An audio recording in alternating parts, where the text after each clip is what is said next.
Lepo pozdravljeni! Danes se bomo skupaj podali na eno prav posebno potovanje. Potopili se bomo v mikroskopski svet, ki poganja dobesedno vse življenje okoli nas. Odkrivali bomo skrivnosti, ki se skrivajo v tistih najmanjših delcih, nas samih in vsega, kar živi.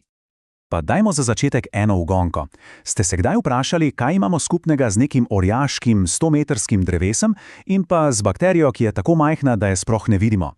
Na prvi pogled se zdi, da prav nič, ampak v resnici si delimo nekaj temeljnega, nekaj, kar nas vse povezuje. In odgovor je celica. To je ta univerzalni gradnik življenja.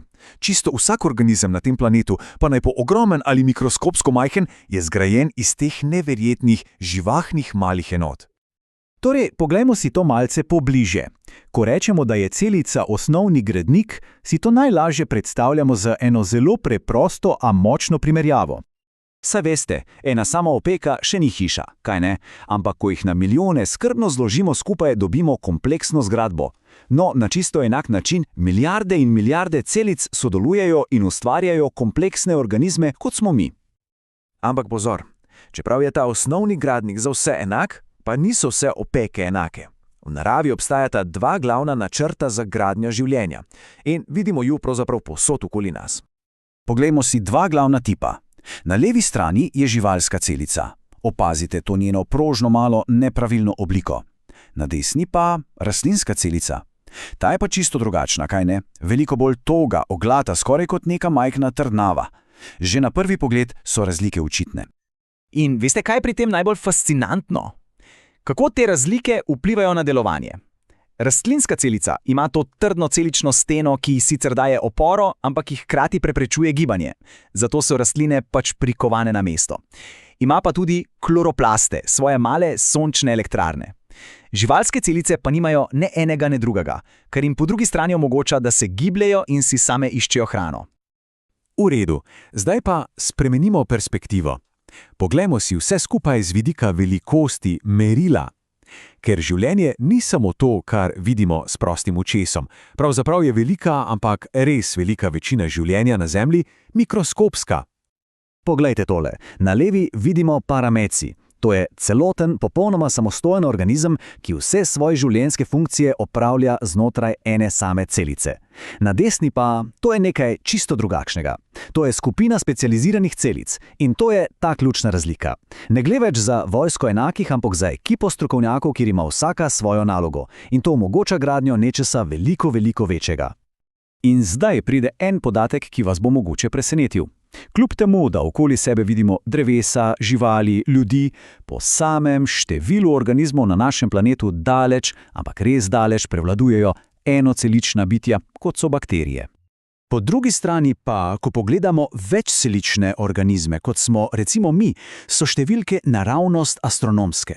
Govorimo o več tisoč milijardah celic, ki morajo vse usklajeno delovati, da nas ohranjajo pri življenju. Neverjetno, kaj ne? Prav, pa se potopimo še globje. Ker celica ni samo neka prazna škatla, o ne. To je kot neko živahno, brnčeče mesto, polno specializiranih tovarn, elektrarn in skladišč, ki jim pravimo organeli.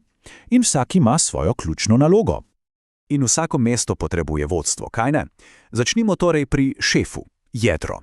To so recimo možgani ali pa komandni center celotne operacije. Vsebuje genetski načrt in nadzoruje vse dejavnosti v celici, od rasti do razmnoževanja. Seveda pa nobeno mesto ne deluje brez energije. Tu stopijo mitohondriji. To so naše elektrarne. Najdemo jih tako v rastlinskih kot v živalskih celicah.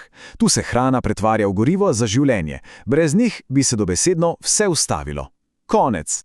In zdaj pridemo do procesa, ki je brez pretiravanja eden najpomembnejših na celem planetu. Kloroplasti. Najdemo jih samo v rastlinskih celicah in delujejo kot nekakšni sončni paneli. V njih poteka fotosinteza, čudežen proces, ki sončno svetlobo spreminja v hrano. In to je temelj skoraj vsega življenja na Zemlji. No, zdaj, ko smo videli, kaj se dogaja znotraj celice, pa poglejmo, kako ti majceni procesi vplivajo na vse. Kako poganjajo celotne ekosisteme. Prehranjevalna veriga je odličen primer. Vse se začne pri rastlinah, proizvajalcih, ki s fotosintezo v kloroplastih ustvarjajo energijo iz sonca. Nato pridejo na vrsto živali, potrošniki, ki to energijo porabijo s pomočjo svojih mitohondrijev.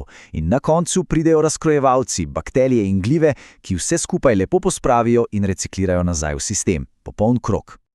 Samo za trenutek se ustavimo in pomislimo.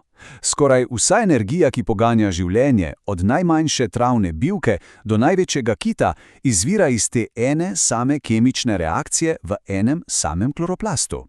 Povezava je neverjetna. In za konec.